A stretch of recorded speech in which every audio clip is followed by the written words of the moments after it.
حي على الصلاة.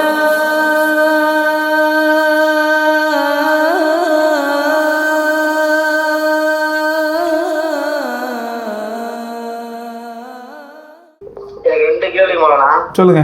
First கேள்வி நான் phone addiction அதிகமாயிட்டேன். சரி. அடிக்ஷன் வெளியே வர முடியும் சுத்தமானால. சரி. 24 hours அந்த ஃபோன் ஏதாவது கேக்குது, எப்பயுமே அதே தான் பார்க்க வைக்கிறேன். சரி. ரெண்டாவது கேள்வி என்னன்னா, இந்த ஓதி பாக்குறாங்க ஒரு வீட்டாண்ட, அவங்க இந்த காதேரி ரப்பானின்னு வச்சுக்கிறாங்க. சரி. அவங்க ஓதி பாக்குறாங்க, அவங்க எப்படி அந்த பட்டம் தராங்க, அவங்க எப்படி ஓதுலாமா சொல்லுங்க. சொல்கிறேங்க. அதாவது முதல் கேள்வி கேட்குறாரு சகோதரர், ஃபோனுக்கு ரொம்ப அடிக்ட் ஆகிட்டேன், அதுலேருந்து நான் எப்படி வர்றது அப்படின்னு கேட்குறாரு.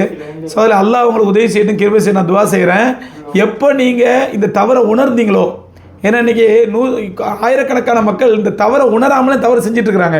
எப்போ நான் ஃபோனுக்கு அடிக்ட் ஆகிட்டேன், அது தப்புன்னு உணர்றீங்களோ உடனே தௌபா செய்யுங்க.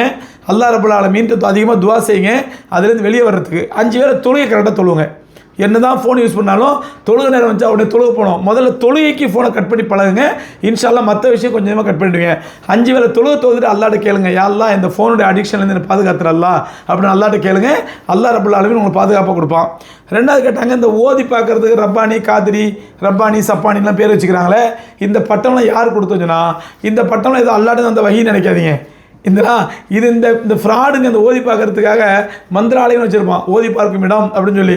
அங்கே ஒரு பெரிய தாடி வச்சுட்டு ஒரு பச்சை தொடப்பா கட்டிக்கிட்டு ஒரு தொடப்பா கட்டி வச்சுருக்கான்ருப்பான். தொடப்பா கட்டுனா அந்த மயில் இறகான தொடப்பா கட்டு. நம்மளாம் தொடப்பா கட்டை என்னது அந்த தென்னை தொடப்பை வச்சுருப்பான், அவன் மயில் தொடப்பை வச்சுருப்பான். தொடப்பக்கட்டை மயில் இறகாலான தொடப்பக்கட்டை வச்சுட்டு அந்த தொடப்பக்கட்டை அடிப்பான். அதாவது நமக்கு தென்னை தொடப்பக்கட்டை அடித்தா கோவம் வந்துடும். ஆனால் மயில் தொடப்பக்கட்டை அடித்தோம்னாக்கா அடிங்க சாமி அவன் தாங்கிக்கிட்டு இருப்போம். அந்த மாதிரி என்ன போனால் மயில் தொடப்பத்தை அடிச்சுக்கிட்டு அவன் பக்கத்தை 100-200 வாங்கி வழிப்பறி பண்ணுறதுக்காண்டி, சாம்பிராணி போடுறதுக்காண்டி, மக்களை ஏமாத்துறதுக்காண்டி அவன் பேருக்கு முன்னாடி வெறும் அல்லா பிச்சை அப்படின்னு இருந்தா நீங்கள் நம்ப மாட்டீங்கல்ல. அப்போ அதனால் என்ன பண்ணுவான், மௌலானா, மௌலவி, அல்லா பிச்சை, ஷாஹி, பாதி, காதிரி, பூகிரி, சப்பானி, ரப்பானி சொல்லி ஒரு 2 படத்தை போட்டுப்பான். அப்போ நீங்கள் அவன்கிட்ட போவீங்க, நீங்கள் வெறும் அல்லா பிச்சை மட்டும் தான், அல்லா பிச்சை நல்லாவே இல்லை எப்படி போயிடுவீங்க. நீங்கள் என்ன பண்ணீங்க, மௌலானா, மௌலவி, சையதுனா, முர்ஷிதுனா, அல்லா பிச்சை, ரஹமத்துல்லா அலைஹி, அல்லது அல்லா பிச்சை, ரவர் அல்லா மர்கதோ, அல்லா பிச்சை, காதிரி, பாகிரி, ஷாகிரி, பூகிரி அப்படி தான் போட்டிங்கன்னா பெரிய அஜத்து போடுறது, இத்தனை பேர் போட்டிருக்காரு அப்படின்னு சொல்லி அப்படி போய் உட்காருவீங்க. இது ஏமாத்துறதுக்காண்டி ஃப்ராடுங்க பண்ணுற வேலை. அந்த மாதிரி ஃப்ராடுகள் போகாதீங்க. உங்களுக்கு ஏதாவது கஷ்டம் என்றால் நீங்களே ஓதி பாருங்கள். அதுதான் சொல்கிறேன். அசரத் உண்மையான உலமாக்கிட்ட கூட போகாதீங்க. உண்மையான உலமாக்கிட்ட போய் கூட எனக்கு ஓதி பாருங்க ஹசரத் அப்படின்னு சொல்லாதீங்க. ஓதுனா அல்லாஹ் குர்ஆனில் சொல்கிறான், ஒன்று நஸ்ஸிலு மினல் குர்ஆனி மா ஹுவ ஷிஃபாஉன் லின்னாஸ். நாம் வானத்திலிருந்து இந்த குர்ஆனை உலகத்தாருடைய அனைத்து நோய்களுக்கும் ஷிஃபாவாக இருக்கிறேங்க அல்லாஹ். குர்ஆனுங்கிறது ஷிஃபா. அந்த குர்ஆனுடைய ஒரு ஆயத்தை ஓதுனாலும் அல்லாஹ் ஷிஃபா கொடுப்பான். அல்ஹம்துலில்லாஹி ரப்பில் ஆலமீன் அப்படின்னு சொல்லி ஊதுங்க, அல்லாஹ் ஷிஃபா கொடுப்பான். பிஸ்மில்லாஹிர் ரஹ்மானிர் ரஹீம் ஓதுங்க, அல்லாஹ் ஷிஃபா கொடுப்பான். குர்ஆனோட ஒவ்வொரு ஆயத்துமே ஷிஃபா, அதில் மாற்று கருத்து கிடையாது. ஆனால் அது பெரிய அஜர்த்து ஓதுனா தான் ஷிஃபா, சாதாரண ஆதல் ஓதுனா ஷிஃபா இல்லை. அப்படி இல்லை. ஷிஃபா என்பது ஓதக்கூடிய ஆளை பொறுத்தல்ல, ஓதுற குர்ஆன் தான் ஷிஃபா.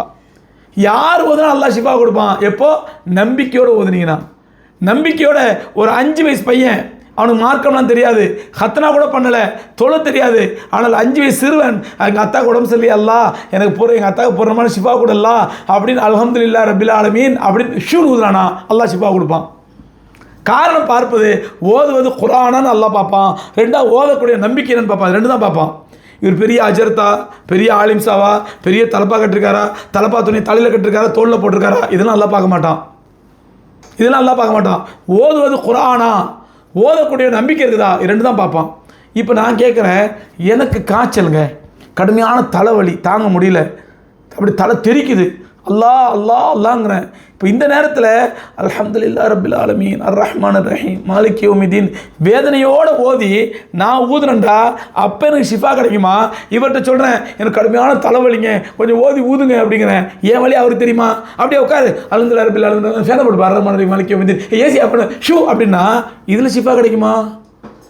நான் வேதனையை உணர்ந்து, நான் கஷ்டத்தை உணர்ந்து, ரப்பே உன்னோட குர்ஆன் மூலமாக ஷிஃபா கூட அல்லாஹ் அப்படிங்கிற வேதனையோடு நானே ஓதி ஊதும் பொழுது தான் அதில் ஷிஃபா கிடைக்கும். அதனால் புரிஞ்சுக்கங்க, குர்ஆன் ஓதுனா ஷிஃபா கிடைக்குமா? நிச்சயமாக சத்தியமாக ஷிஃபா கிடைக்கும். அது ஓதக்கூடிய குர்ஆனையும் ஓதுபவருடைய நம்பிக்கை பொறுத்தே தவிர ஓதக்கூடியவர் பெரிய ஆலிமா, பெரிய அல்லாமாவா, பெரிய தலப்பா கட்டினவரா, 4 கிலோ தாடி வச்சிருக்காரா, 3 கிலோ தாடி வச்சிருக்காரா, இதெல்லாம் அல்லாஹ் பார்க்க மாட்டான். அதனால் உங்களுக்கு ஏற்படக்கூடிய கஷ்டங்களுக்கு நீங்களே ஓதி ஊதுங்கள், அல்லாஹ் ஷிஃபா கொடுப்பான். எந்த காதிரி பாதிரிகள் நம்பிலாம் போகாதீங்க.